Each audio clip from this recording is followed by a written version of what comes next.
Hello everyone. Now we are going to discuss about quality of service. Um, Quality of service is an internet networking issue. Quality of service manages the traffic to reduce packet loss and delays. Uh, it is an overall performance measure of computer network. It enables organizations to adjust their overall network traffic by prioritizing specific high performance applications. It is a technology that manages data traffic to reduce packet loss, latency, and jitter on your network. Flow characteristics. Uh, Before going to the topic, first we have to know about what is flow. A stream of packets from source to destination is called a flow. There are four types of flow characteristics. First one is reliability and delay, jitter, and bandwidth. Reliability. Lack of reliability means losing a packet or acknowledgement, which then require retransmission. Uh, uh, um, Guaranteeing the delivery of each packet is nothing but a reliability. So here the reliability. In the case of if you lost a packet or acknowledgement, it needs to be retransmitted. So here the reliability is decreasing. Whenever the retransmission is taking place, this is decreasing the reliability of the system. Example, email and file transfer. Reliability of transmission is more important in email compared to the audio conferencing, because whenever we send an email, we should receive the acknowledgement packet within a particular time period. Then delay. The delay refers to the time required to transmit a packet or a group of packets from the transmit end to receiver end. In a simple words, how much time does a packet take to travel from source to destination is called a delay. Delay in file transfer and emails services are tolerable, but audio and video conferencing needs minimum delay. Jitter. Jitter is defined as a variation in the delay of received packets.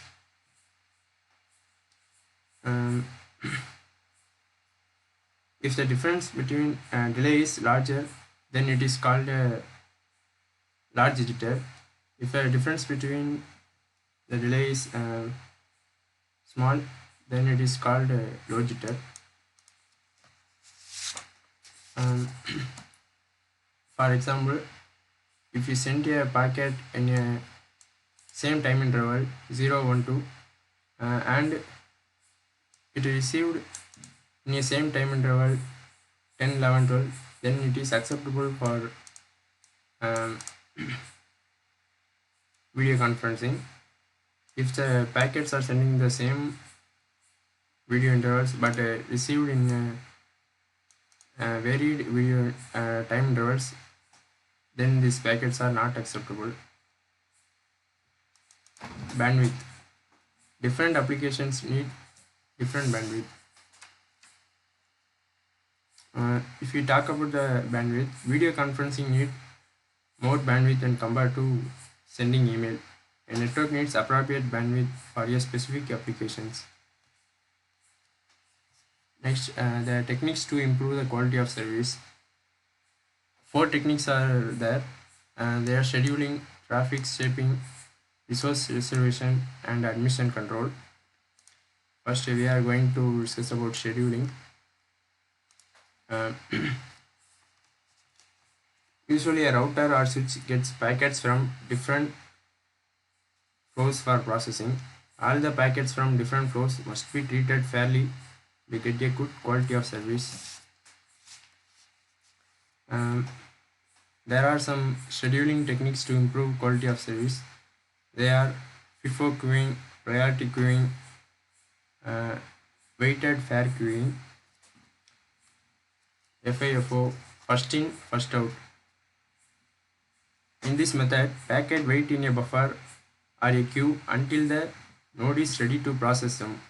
If the arrival rate of packets is higher than processing rate, then the queue will fill up and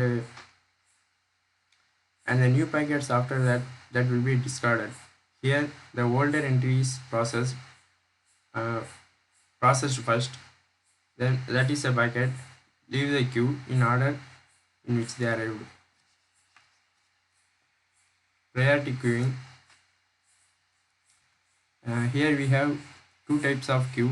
First one is higher priority queue, second one is lower priority queue. The packets as they enter our first assigned to a priority class, that is time sensitive data goes to a higher priority queue.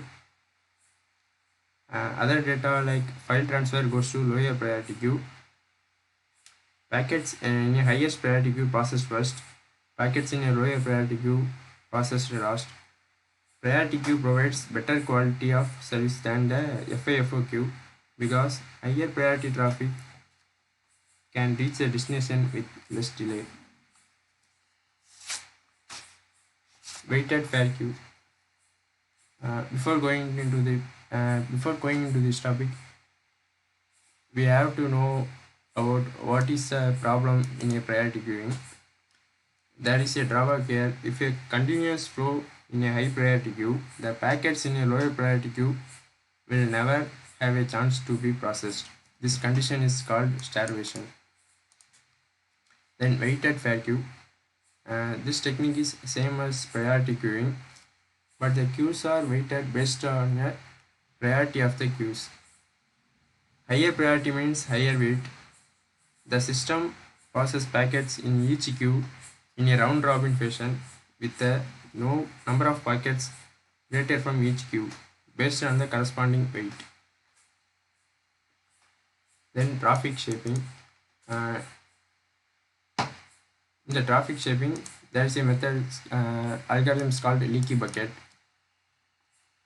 When host sends a packet, it is thrown into a bucket. Those buckets are not in a variable rate. It is in an unregulated flow.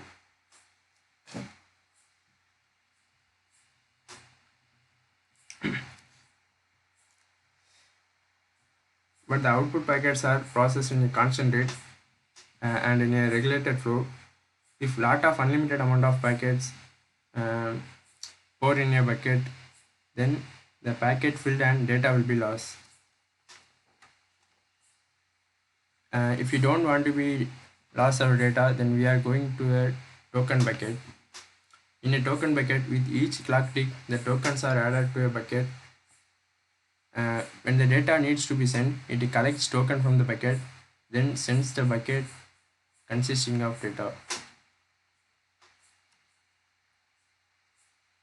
Consisting of data is equal to number of tokens. In order to deal with the bursty traffic, whenever the capacity is full, it stops taking the tokens. Whenever it has free space, it will take a token. And capacity, if capacity is full, it holds all the token and send those tokens into the routers.